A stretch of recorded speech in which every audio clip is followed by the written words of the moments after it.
Para escoger su candidato al Senado por Cámara de Representantes. Fue en el equipo de Buenaventura Maraví una consulta interna de escoger Petro presidente, se vive, se siente, Petro presidente, se vive, se siente, Petro presidente. Fabio, cuando subamos se cierra la tarima para que no suba tanta gente en la tarima.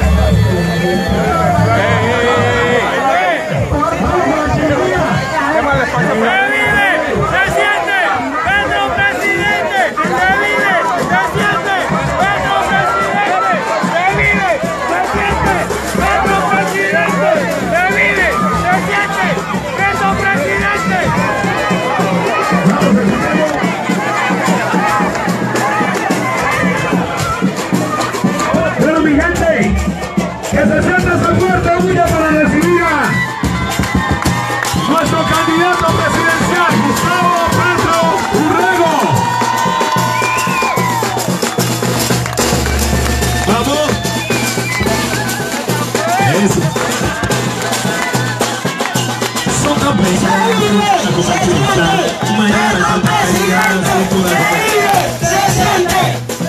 Presidente, se vive, se siente, Petro presidente, arriba.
Bueno, el audio, por favor. Muy bien. Ok, mi gente, presten atención. Ya tenemos aquí a nuestro candidato Gustavo Petro Urrego. Bueno. Y ya le damos la palabra al compañero Alfo.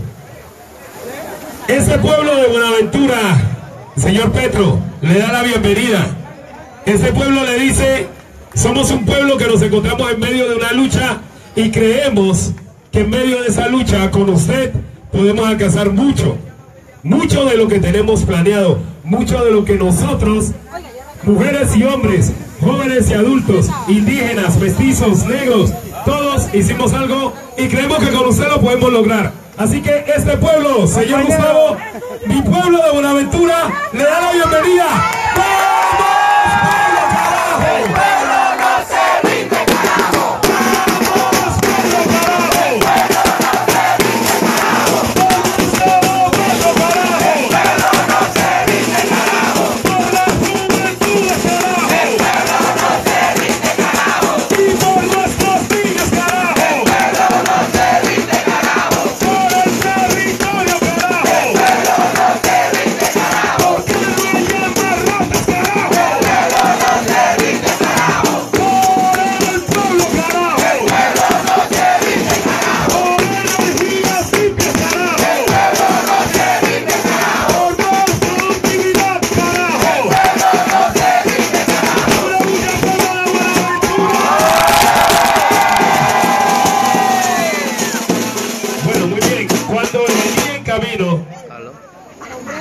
doctor Gustavo Petro.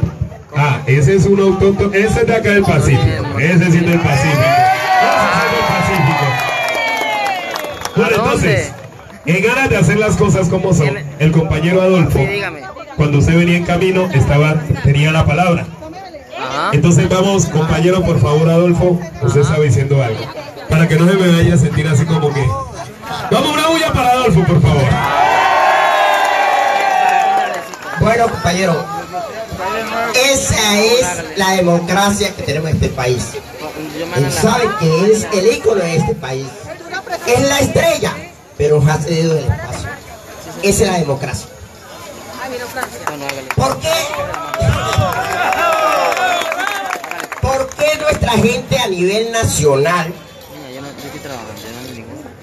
dice Gustavo Francisco Petro es el mejor? ¿Por qué lo decimos? ¿Saben por qué? Porque él interpreta el sentimiento del pueblo, la necesidad del pueblo. Él es del pueblo. Y la oligarquía siempre nos ha metido en la cabeza que somos un país tercermundista. ¿Quién ha dicho que nosotros somos de tercer mundo? Si tenemos 2 mares, tenemos una amplia biodiversidad para nosotros proyectarnos y producir. Pero la oligarquía nos ha realizado un sistema de creernos que somos cercados en la pobreza. Nosotros somos ricos, ricos. Solo falta una persona, un líder. 2, eso ha rematado en este momento que los 3 poderes estén caídos. Estamos huérfanos de poderes. El ejecutivo, el judicial y el legislativo. ¿El legislativo con quiénes? El Senado de la República, una parranda de corruptos. El judicial, todos sabemos, el cartel de la toga. Y el ejecutivo está descuadernado. Esos 3 poderes dan una mala imagen, mandan una mala imagen internacional. Todo aquel querrá llegar al país, pero cuando observa que estamos huérfanos, dice, pues, ese país no hay seguridad jurídica, no podemos llegar allá. 2, ¿huérfanos de qué? Huérfanos de líderes. Pero cuando surge un líder que está demostrando hace muchos años que está creciendo con un enfoque diferencial, lo ven como izquierdista, pero no es así. Tiene un enfoque diferencial.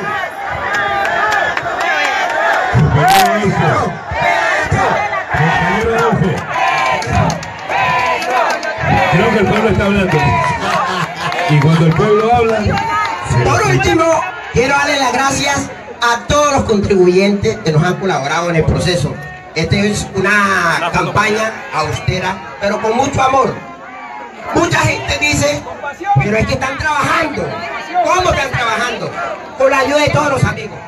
Aquí entre ustedes hay una persona que viene de afuera, del centro del país, y viene a acompañarnos. Y está aquí presente, porque cree en nosotros.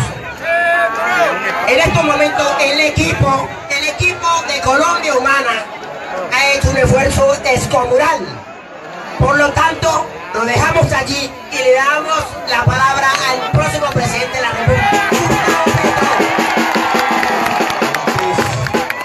Muchas gracias por su presencia aquí, ciudadanas y ciudadanos de Buenaventura, pero yo quiero, Leonard, que es miembro de la lista Y, por la Cámara de Representantes, circunscripción especial de negritudes, se llama así, y paisano de todas y todos ustedes, me gustaría que dijera unas breves palabras a la población. Aquí está Francia también de la lista, Francia del Cauca, norte del Cauca, 2 de los 3. Una lista que aspira a ser la representación de ustedes en la Cámara genuina de las comunidades negras, de esa historia negra, mi hermano, como decía yo, de Arroyo, allá en Cartagena. Entonces me gustaría que brevemente pudieran expresarse ante ustedes. Aquí hay Susana y Adolfo. Susana es aquí atrás, casi invisible, flaquita, fue mi secretaria de Medio Ambiente en la Bogotá Humana. Y con Adolfo están en la lista Senado de Decentes. Decisión que hay que tomar este 11 de marzo. Falta menos de 2 semanas. Entonces le dejo a Leonard, después a Francia, que se expresen alrededor del tema de la representación afrodescendiente en el Congreso de la República. ¡Salve usted la patria! ¡Se vive! ¡Se siente! ¡Pedro Presidente! ¡Se vive! ¡Se siente! ¡Pedro Presidente! ¡Vamos, pueblo, carajo! ¡El pueblo no se rinde, carajo! ¡Por nuestros derechos, carajo! ¡El pueblo no se rinde, carajo! ¡Por la Colombia humana, carajo! ¡El pueblo no se rinde, carajo! Vamos a resistir y hacer posible lo que otros creen que es imposible. Vamos a transformar Colombia para que sea para todos y todas. Los jóvenes no vamos a hacer más para la guerra, vamos a hacer para la paz. Vamos a construir juntos la Colombia que nos merecemos, porque Petro presidente, el presidente de la gente, vamos para adelante, porque el pueblo no se rinde. Buenas tardes, Buenaventura. ¿Cómo está la gente de Buenaventura? ¡Que viva el paro cívico de Buenaventura, carajo! Estamos aquí como pueblo afrodescendiente diciendo que hoy estamos apostándole a esa Colombia humana y que queremos que esa Colombia humana sea una Colombia humana también para los pueblos afrodescendientes de este país. Estamos diciendo que queremos que esa Colombia humana también luche junto con nosotros en contra del racismo estructural. Hoy, hace un mes, Temístocles Machado fue asesinado en esta Buenaventura. Y era un líder que, al igual que muchos de nosotros, ha defendido la vida, ha defendido el territorio como espacio de vida. Y hoy, quienes ven el territorio como un espacio solo por obtener riqueza acumulativa, le cegaron la vida. Hoy estamos aquí para decir que Temístocles no ha muerto y que siga resistiendo con nosotros.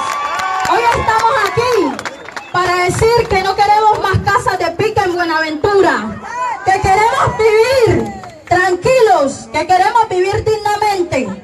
Pero estamos aquí también para decir que Buenaventura, la Buenaventura que se levantó por 25 días, hoy le está apostando también a esa Colombia humana.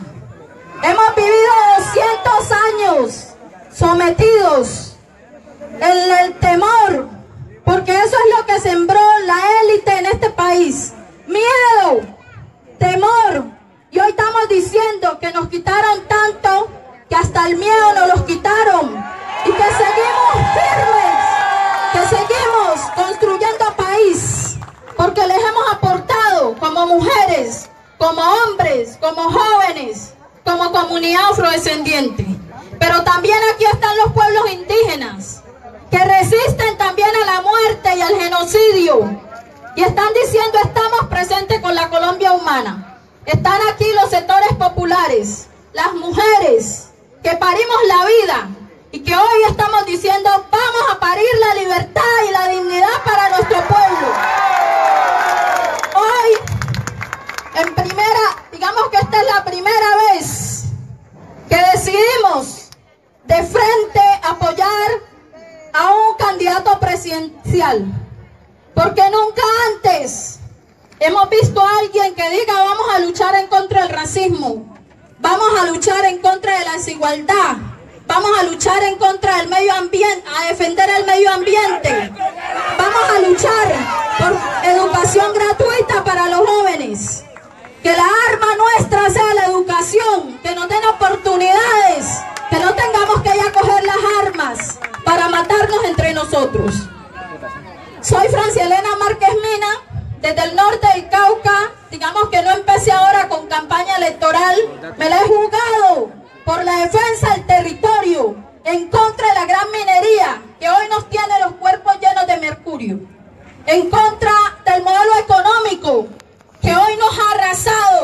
pueblo. En el norte del Cauca la gente está arromazada porque sus territorios se los entregaron a los ingenios azucareros. Pero aquí en Buenaventura, por donde pasa la economía del país, hoy nuestra gente vive en condiciones miserables. Hoy nuestra gente no tiene vida digna. Hoy nuestra gente no tiene agua potable, no tiene salud. Y hoy estamos diciéndole al doctor Gustavo Petro que nosotros no nos estamos subiendo con él aquí a la tarima solo para que nos vean hablar, sino que queremos que su gobierno también sea un gobierno para el pueblo negro en este país. Que su gobierno también sea un gobierno que nos ayude a cuidar los territorios como espacios de vida.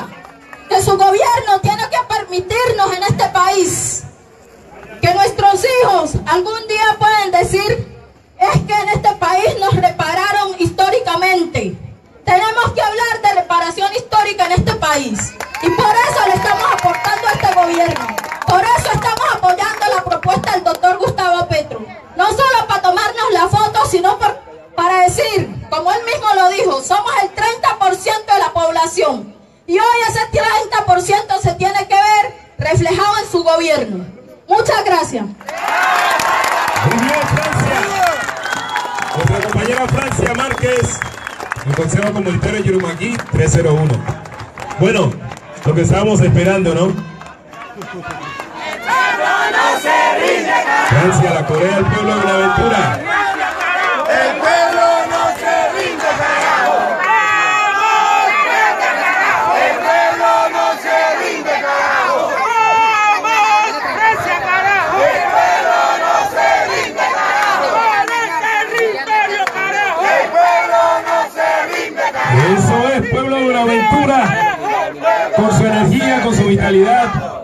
Entonces, bueno, ahora me toca el turno.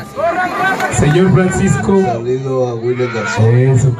de la Alianza Social Indígena, Cámara del Valle también. Esta mañana,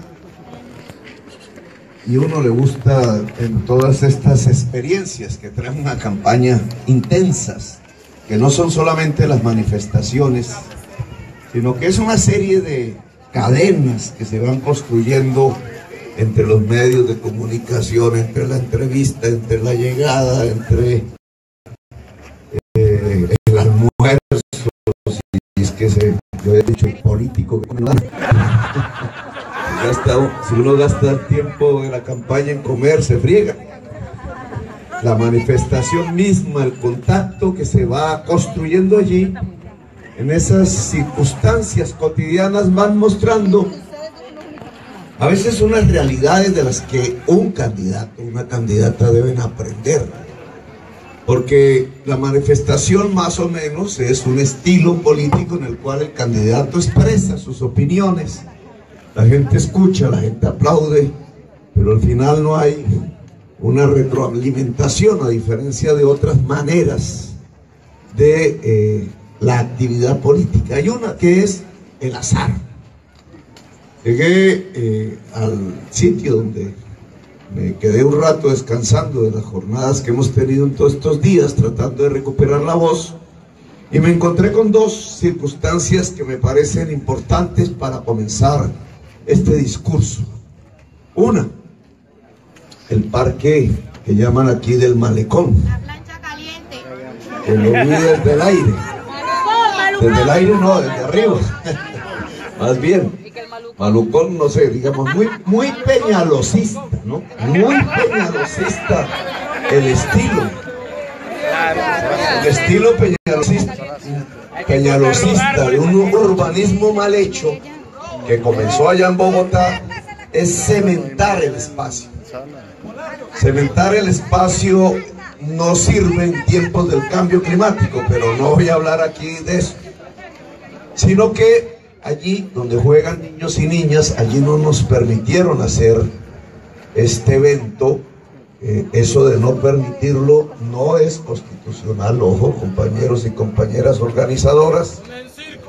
Uno no pide permiso, y no es que sea una jactancia, es que el derecho a la reunión política es un derecho fundamental, y al ser un derecho fundamental se avisa a la autoridad por si hay otro evento al mismo tipo, a la misma hora, etcétera. Hay unas circunstancias de riesgo que pueden suceder, pero simplemente se avisa 48 horas de anticipación. Eso es lo que dice la norma, la ley, la Constitución. Por tanto, los derechos fundamentales no se tramitan como permisos, se ejercen. Y esto que pareciera una jactancia, nosotros deberíamos estar hoy, ahora, en el malecón. Tiene que ver con que también es una pedagogía, porque es que así como conculcan el derecho a reunirse, es derecho fundamental políticamente, también conculcan el derecho a la salud, también conculcan el derecho a la educación, finalmente se tiran, destrozan el derecho fundamental a la vida. Y Buenaventura sí que ha visto cómo se destruye el derecho a la vida. Pero permítanme regresar al malecón o al malucón. El malucón peñalosista, que hoy lo salva el Consejo Nacional Electoral, donde juegan los niños y las niñas, que si lo hacen a las 12 o a las 2 no van a poder. Toca hacer lo mismo que hice hoy, dejar bajar el sol. Está exactamente en el mismo lugar donde desembocan las aguas servidas de parte de la ciudad. Ahí está el tubo y ahí llega. Ahí mismo donde juegan los niños y las niñas. Y es una inversión del gobierno nacional. Ese dinero es una de las entregas que el gobierno nacional hace en una obra. 27.000 millones. Que me dicen cuando llueve, cuando hay problemas, también se inunda. Y entonces, de allí, de esa primera experiencia, habría que pensar qué le pasa al gobierno nacional. ¿Cómo es que se le ocurre hacer el parque para la niñez y para la gente en general al lado de las aguas servidas de toda la ciudad sin tratamiento? ¿Qué tipo de funcionarias en Bogotá tomaron la decisión de diseñar un estilo de parque peñalosista en una ciudad de tierra caliente y al mismo tiempo no hacer las obras que tenía que hacer fundamentales antes del parque, que son las del saneamiento básico? Es decir, que los niños y las niñas de Buenaventura que juegan en ese parque no tengan que exhalar los venenos que se emanan de aguas servidas. Eso se llama saneamiento básico. Resulta que el saneamiento básico también es un derecho fundamental. Y ahí se está conculcando, destruyendo. Nos muestra además el criterio nacional al establecer políticas públicas sobre el territorio fundamentalmente negro e indígena, mulato y mestizo del Pacífico. Nos muestra cómo se pone de espaldas realmente, cómo no lo entiende, cómo no lo comprende, no tiene idea de consultar a la población alrededor de las propias obras que se hacen en una ciudad. Tiene una visión blanca de élite. No le importa realmente la niñez de la ciudad. No es que sean ignorantes y entonces no hayan entendido que hacer un parque de niños al lado de las aguas servidas de una ciudad sin tratamiento es un crimen, sino que lo único que les interesó allí, de pronto también a la clase política local, fue hacer el contrato. Entre más cemento, más plata, por tanto más CBY, no de la Y de Francia, sino del CBY que todos conocemos, el robo del erario público. Ustedes pueden ahí observar cómo un dinero público que debería servir a la ciudad, a las gentes y en primer lugar a la niñez, se convierte en un simple contrato del que se roba un dinero al punto que el malucón peñalosista termina haciendo jugar a la niñez de Buenaventura donde no se puede jugar, donde están las aguas. Es lo mismo que si hiciera un parque al lado de un relleno sanitario, al lado de los residuos sólidos de toda una ciudad. Aquí no son sólidos, aquí son aguas servidas, residuos líquidos, saneamiento básico. Y lo vi ahí, digamos, en ese mismo sitio, mostró en su dinámica la relación gobierno nacional, casta política local, gente, pueblo, ciudadanías en plural. Y allí donde perdí algo de tiempo comiendo, tiempo electoral comiendo, un restaurante arriba, cerca del hotel. Entonces, sí, un restaurante de pronto de los mejores de Buenaventura, si es que no es el mejor. Un poco de ejecutivos blancos, no es que el restaurante discrimine, o lo vi, pero un poco de ejecutivos blancos, bien vestidos, pispos, comiéndose ahí un buen pescadote, que no es ningún pecado comerse ese pescadote grandísimo. Pero pregunté, indagué, bueno, y esos señores, pues, y señoritas y señoras, ¿de qué son? ¿Qué hacen en Buenaventura, digamos? No, pues son los ejecutivos del puerto. Y me pregunté, ¿y cuántas personas del staff de esa empresa privada hoy, que es el puerto de Buenaventura, son negros, son negras? Me dijeron uno, por lo menos hay uno. Y no es que la participación, digamos, real de la sociedad colombiana se tramite a partir de mirar como porcentajes los componentes étnicos en un gobierno, etcétera. En el Congreso de la República pude ver representaciones negras del Chocó, no había la por la cual ustedes están luchando, pero sí llegaban las del Chocó, y yo no veía diferencia entre esos representantes a la Cámara. Odín Sánchez y otro, Torres era otro, Ulises Torres, me acuerdo, y lo que planteaban los gobiernos nacionales ubicados en Bogotá eran como una fotocopia con color diferente. Personas negras con mentalidad blanca, así le dije a Ulises Torres y a Odín Sánchez en ese momento. Resultaron hasta vinculados con la parapolítica, es decir, con el genocidio de su propio pueblo, porque lo está sufriendo. Hay un genocidio sobre la población negra que hay que denunciar, y no solamente sobre la población negra, pero ese porcentaje mínimo en la principal empresa de esta ciudad casi única demuestra también más o menos lo mismo que sucede con el parque del Malucón. Peñalosista. No le estoy diciendo a Peñalosa Maluco, ojo. No es eso. No, pasa más o menos lo mismo. La principal actividad de recolección de riqueza, de excedentes económicos, de capital, es una actividad blanca sobre un territorio negro. Y esa actividad blanca no está ubicada, excepto sus ejecutivos, que van al mejor restaurante a comerse un buen pescado cocinado por personal negro, ¿cierto?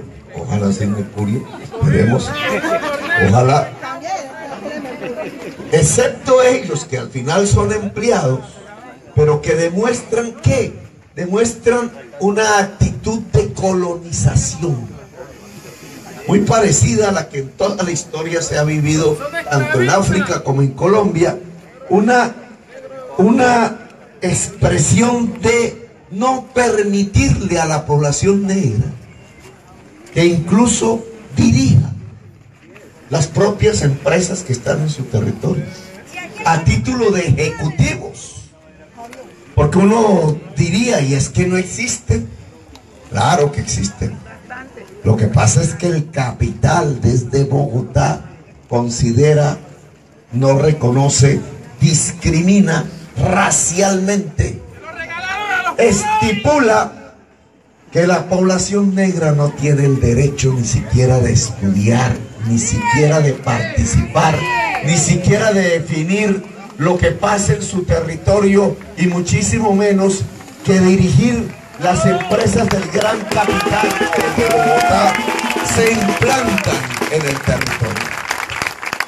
Estas fueron dos vivencias que nos van mostrando lo que no debe hacerse. Dos vivencias que muestran por qué la zona del Pacífico es hoy quizás la zona más olvidada de Colombia, la zona más invisibilizada de Colombia, la zona que ha sido vista como un territorio o para olvidar o para solo usar desde Bogotá, usada básicamente en un sentido ilegal para el narcotráfico o en sentidos legales. Simplemente sirve porque hay una posibilidad geológica, del azar geológico, que es poner un puerto.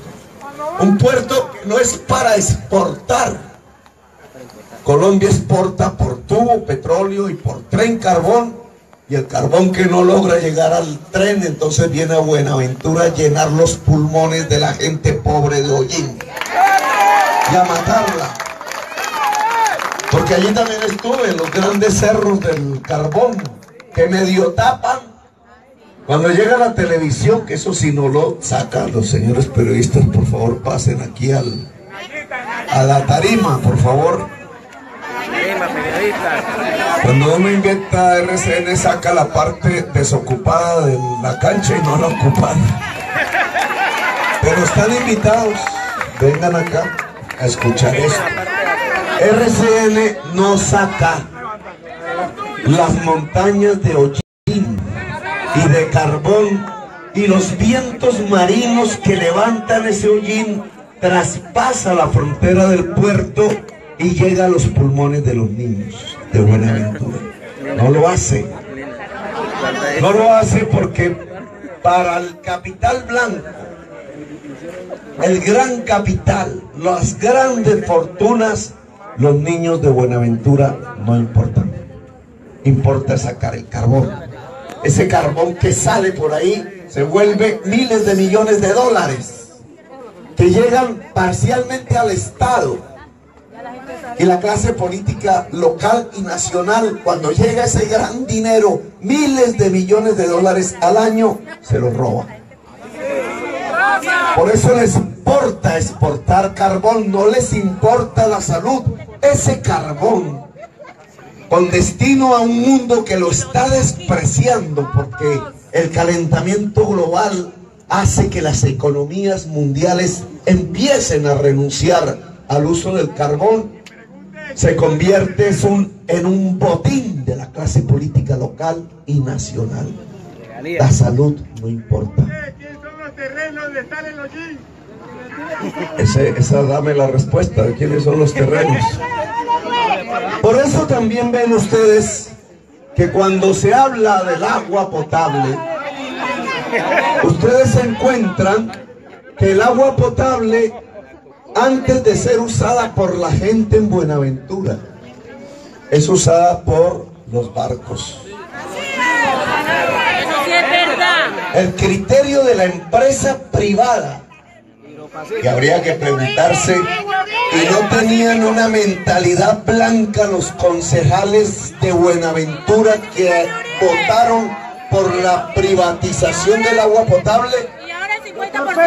Yo tengo que decirles desde aquí, señores concejales que votaron por esa privatización, ustedes son unos corruptos.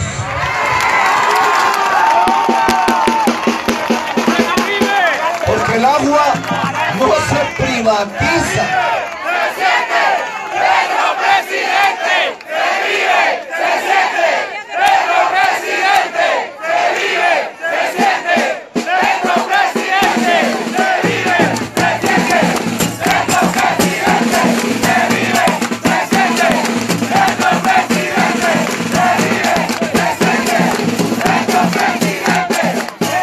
Miren ustedes el sol que ya se nos va. Miren el aire. ¿Acaso el sol, el aire y el agua no son los mínimos para vivir? ¿A quién se le ocurriría vendernos el sol? Si hubiera una tecnología para vendernos el sol, ya nos lo estarían vendiendo. ¿A quién se le ocurriría vendernos el aire?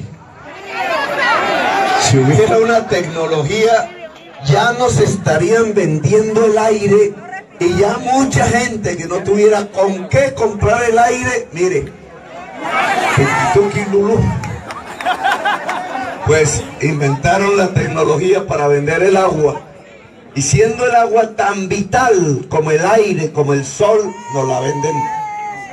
Pero fíjense ustedes que en Buenaventura el agua potable no es tan potable, y el agua potable que existe la privatizaron, y al privatizarla, fíjese la consecuencia: la escasa agua potable de Buenaventura se vende primero al buque y a la gente de Buenaventura. Y dicen que denunciar estas cosas son de los populistas y de los castrochavistas, cuando esa denuncia lo que muestra es la necesidad de una priorización diferente. Ahora hablamos de eso. Ustedes lo ven en el agua, ustedes lo ven en el parque del Malecón, ustedes lo ven en el mejor restaurante de Buenaventura, o en el staff de dirección de la empresa más importante de esta ciudad, el puerto. Ustedes lo pueden ver más allá, lo ven en el territorio, en el mundo rural del Pacífico, en todas esas poblaciones allá del Cauca, Pacífico, de Nariño, Pacífico, de Chocó al norte. Lo que tenemos es un territorio dominado, sojuzgado.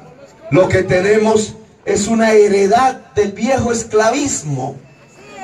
Lo que tenemos es una especie de nueva conquista sobre el territorio, en manos de una clase política rapaz, blanca en su mayoría, ubicada por fuera de este territorio, que los ve a ustedes simplemente como un objeto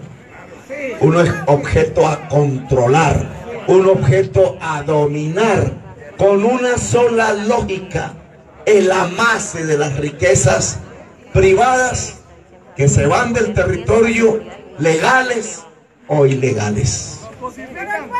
En medio de esta situación de abandono secular del Pacífico, el narcotráfico se ha tomado el territorio.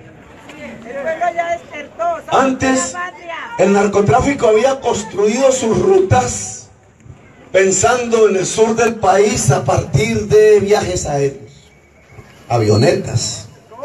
La interdicción aérea los llevó a pensar en el mar, y el narcotráfico se desplazó al Caribe. Las serranías productoras de hoja de coca de la final de la cordillera occidental y central, y las rutas de exportación de ahí hacia los golfos de Urabá y de Morrosquillo.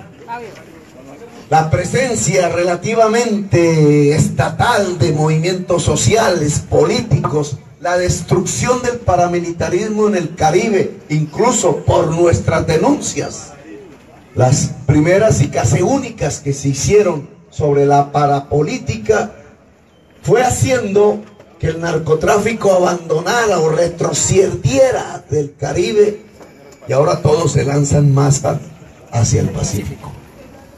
Colombia no tiene un territorio con mayor peligro de pérdida de control y soberanía que el Pacífico. Tal es el abandono, la falta de Estado, falta incluso de fuerza social poderosa, porque la aniquilan, que de toda Colombia el territorio que podría perderse en términos de soberanía real, de control real, es el Pacífico colombiano. ¿Y perderse en manos de quién? Perderse en manos de la mafia, del narcotráfico, o de quienes combaten o dicen combatir contra el narcotráfico desde los Estados Unidos. Por eso no es nada inusual, o por el contrario, es sintomático que en el Tumaco hubiera realizado una reunión para luchar contra el narcotráfico dirigida por el señor Trump a través de sus funcionarios. Una lucha que ellos conciben es militar. Cómo se copa militarmente el territorio, incluso con tropas extranjeras que ellos proponen y envían. Y resulta que por ahí no vamos sino por el camino de la pérdida del Pacífico para la soberanía colombiana. Y este peligro que debería estar tocando las campanas allá en el Palacio Presidencial, en el Congreso de la República, no se percibe. Y no se percibe porque esa clase política nacional también vive del narcotráfico que se ha tomado el Pacífico colombiano. Y nos corresponde, por tanto, trazar los caminos de la solución. Yo creo que todos aquí, todas aquí sabemos a la perfección, ustedes más que yo, mucho más que yo, los problemas. Sabemos por qué murió Temístocles. Que el RCN, y que me disculpe RCN si está aquí, registra como un muerto más de la larga ya cadena de muertes de líderes sociales en Colombia. Como si el anuncio del presidente de la República y su propio Nobel alrededor del tema de la paz en sus negociaciones con las FARC hubiera ocasionado el final del conflicto y de la muerte, y no fue. Hay una larga cadena de homicidios que nos va mostrando que Colombia pareciera que estuviera saliendo de una guerra para entrar en otra, como ha sucedido en los 2 siglos de historia nacional. Lo cual nos lleva a afirmar, como lo indiqué en aquel entonces, que la paz no consiste en una negociación con la guerrilla. Aquí la derecha extrema de este país, sus cadenas de calumnias a través de las redes y las insinuaciones periodísticas, tratan de meterme en la FARC. Casi a la obligación, es que el candidato de la FARC es Petro, dicen. El ministro de Defensa y no Londoño. El candidato del pueblo. Y resulta que desde niño nunca, no me agradó, nunca pertenecí a eso, no quise, no se me dio la gana de meterme a ese tipo de facción política y de expresión política metida en las armas, que era el movimiento comunista internacional de ese entonces, soviético. Por eso Londoño se puso el nombre de Timochenko, es un nombre ruso. Era un general por allá de la Segunda Guerra Mundial, victorioso contra los nazis. Pero yo nunca quise meterme en esa esfera política e ideológica que representaba en ese momento el mundo soviético. Siempre le tuve desconfianza. Preferí creerle a las palabras a un samario caribeño colombiano que decía: mi hermano, este tema no es de discutir si los rusos o los chinos tienen razón, sino cuál es la historia de Colombia, cuáles las raíces de Colombia, cómo se transforma Colombia por un camino propiamente colombiano. Jaime Bateman cayó y yo preferí ese camino. Y ya me estoy volviendo viejo, ya me crecieron las canas, permanecí en ese espíritu, el de la Constitución del 91, con Pizarro, cuya hija también nos acompaña, logró la dejación de armas una paz entre una guerrilla y el Estado, una experiencia. Siempre llenamos las plazas desde aquel entonces. Y siempre las llenamos y nos acompañó el pueblo, porque un sector popular siempre entendió en nosotros que había un camino propio, una capacidad de transformar a Colombia a partir de su propia historia, de su propia realidad, de su propio pueblo, sin imitar experiencias extranjeras. Le llamamos a eso un nacionalismo, sí, quizás. Pero ahora que estoy viejo y me lleno de canas, entonces me quieren meter en la FARC. Y me toca decirles y redecirles, me gusta que acabe la guerra, porque toda guerra que se acaba es bueno que se acaba, oye, pero no me metan en la FARC, señores de la derecha extrema de Colombia. No quiero pertenecer a la FARC, ni me interesa representarlos. Pero frente a ese proceso de final de una guerra, lo que sí queda claro es que la paz no es el final de una guerra. La paz es una serie de transformaciones reales de la sociedad. Y eso no está en el acuerdo con la FARC. No tiene que ver con la FARC, tiene que ver con el pueblo colombiano. Y permíteme recoger el tema de Temístocles. Lo que RCN no cuenta de la muerte de Temístocles es que las tierras urbanas por las que él luchaba para su comunidad hoy están ocupadas por otros. Es que a Temístocles lo mataron para que otras personas ocuparan ese territorio. ¿Cómo se dice el letrero? Propiedad privada. ¿Y quién está detrás de esa tierra? ¡Uribe! No me echen toda la culpa a Uribe.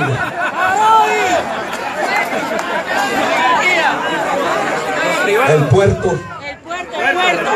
La empresa portuaria que está en Buenaventura, dirigida por blancos, con capital blancos, y cuyos propietarios viven por fuera del territorio. Ustedes saben los nombres. Es decir, que esta muerte de líderes sociales que empezaron a ser visibles a partir de las llamadas casas de pique en Buenaventura, donde se situó la zona humanitaria que yo visité antes que mataran a Temístocles, lo que está mostrando es que aquí hay una lucha por la tierra. Y es una lucha por la tierra que no tendría que darse, porque quienes son los dueños de esta tierra es el pueblo de Buenaventura. Y lo que está ocurriendo es que el puerto, en su deseo de expansión, de poner bodegas para más contenedores, de tener más grúas, de tener más sitios y muelles y bodegas en general, ve como enemigo el barrio popular de Buenaventura, ve como enemigo la posesión de tierras legítimas que tiene la población de Buenaventura. Y entonces, sin decirlo y sin que la prensa lo registre, están matando a los líderes sociales es para quedarse con esas tierras. Es decir,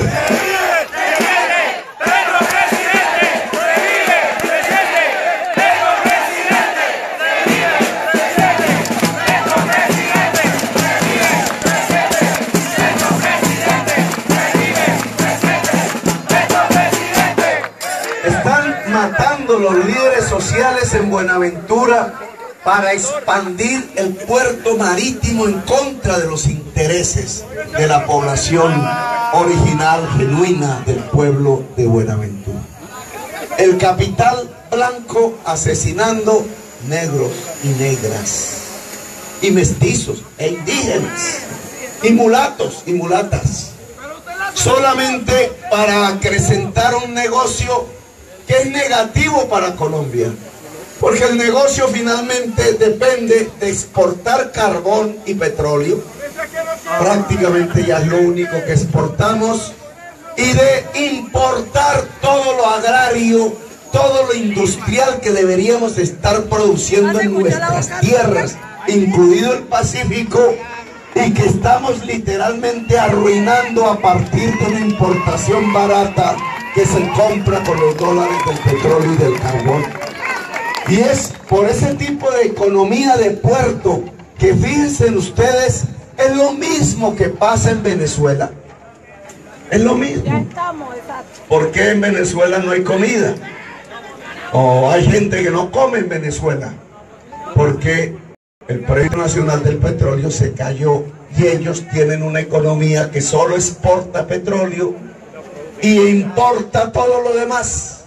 No saben ya producir una mata de yuca, no saben cómo tener leche, no saben cómo producir el pan, no tienen industria, todo entra por sus puertos.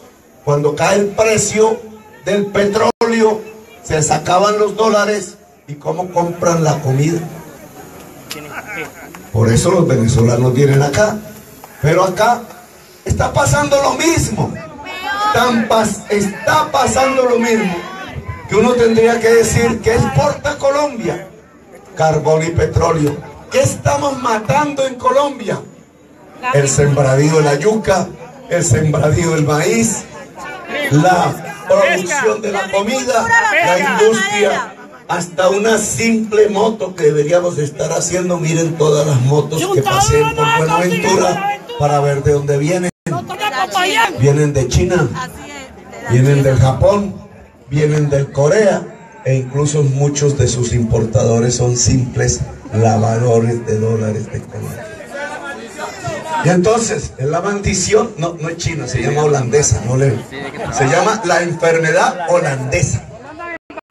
Es un tema económico que dice que entre más carbón y petróleo exportamos, más agricultura e industria destruimos en Colombia por la importación barata. Bueno, ese es el puerto. El puerto es simplemente un símbolo de esa economía dañina de exportar carbón para importar todo lo que es agrario e industrial. La carretera está llena de tractomulas que meten ese tipo de producción importada hacia el país. Y el puerto, para expandirse, mata. El puerto, para expandirse, mata. Realidad que la prensa no quiere comunicar. Los líderes sociales que mueren en Buenaventura debilitan en su muerte, o más el asesino debilita al barrio, y al debilitar el barrio, el que era el líder, la gente se sale y poco tiempo después ese barrio es parte del puerto. Ese es el tema, por ejemplo, de la zona humanitaria. Ahora bien, esa es la real situación. Es una situación derivada de hace 5 siglos, la esclavitud. Es una situación derivada de las antiguas cadenas y grilletes, que ahora de otra manera, con otra forma, siguen existiendo. De la misma manera que antes, una parte del pueblo sigue amando el grillete y la cadena, pensando que no hay otra forma de vida que el grillete y la cadena, olvidando los tiempos de la libertad antigua, o no construyendo los tiempos de la libertad nueva. Es lo que yo llamo la mentalidad blanca dentro de los cuerpos de piel negra. Llegó el momento de liberarse de eso. Llegó el momento de emanciparse de eso.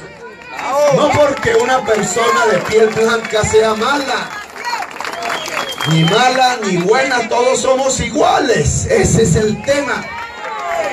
El tema es que el color de la piel no diferencia el cerebro ni el corazón.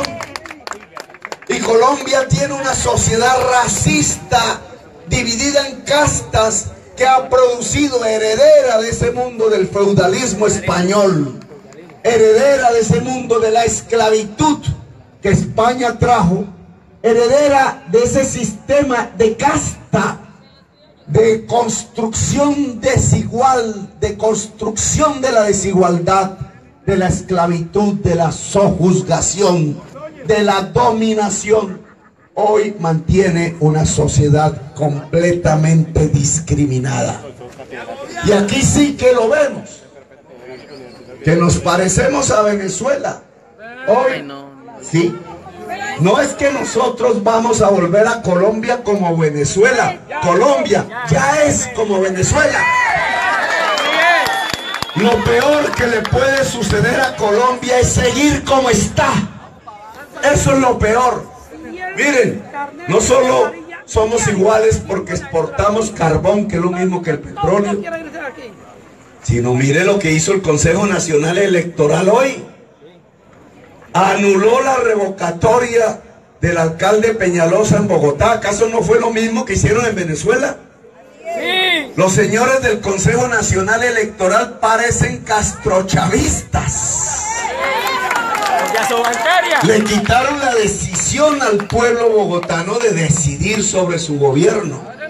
Y el señor registrador, cuando la ley le ordena que todo proceso electoral debe ser escaneado para garantizar el control, ordena que en la consulta de Petro este 11 de marzo no se escaneen los formularios.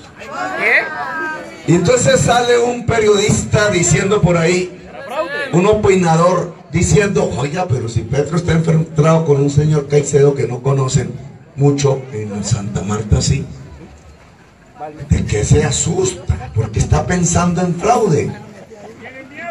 Porque todo proceso electoral debe ser escaneado por ley, y porque al no escanearse, sino simplemente darse los resultados de las mesas, podemos la registraduría que X funcionario recibe la llamada y escribe. ¿Qué escribe?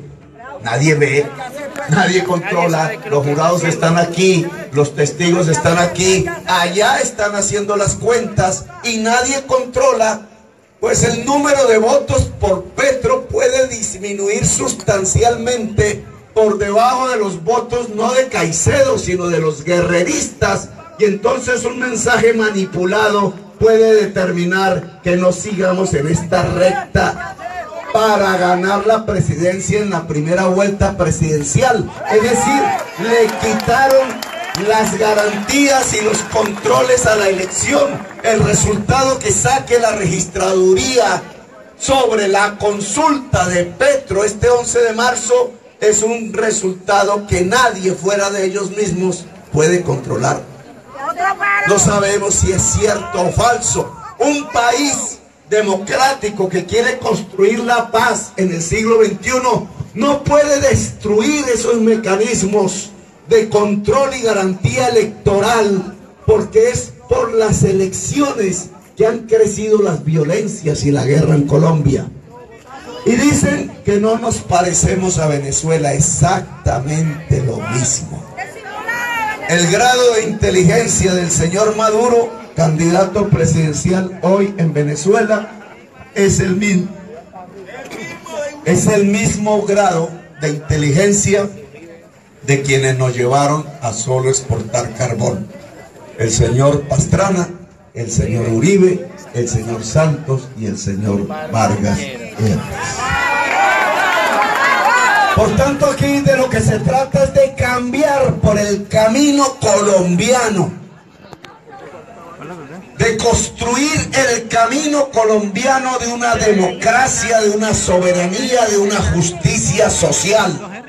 Solo por ese camino es que podemos construir la paz. La paz no es una negociación con la FARC, que aplaudimos. Ojalá se acabe la guerra con el ELN y el ELN acabe de matar jóvenes, acabe de dejar de matar jóvenes del ejército o de la policía.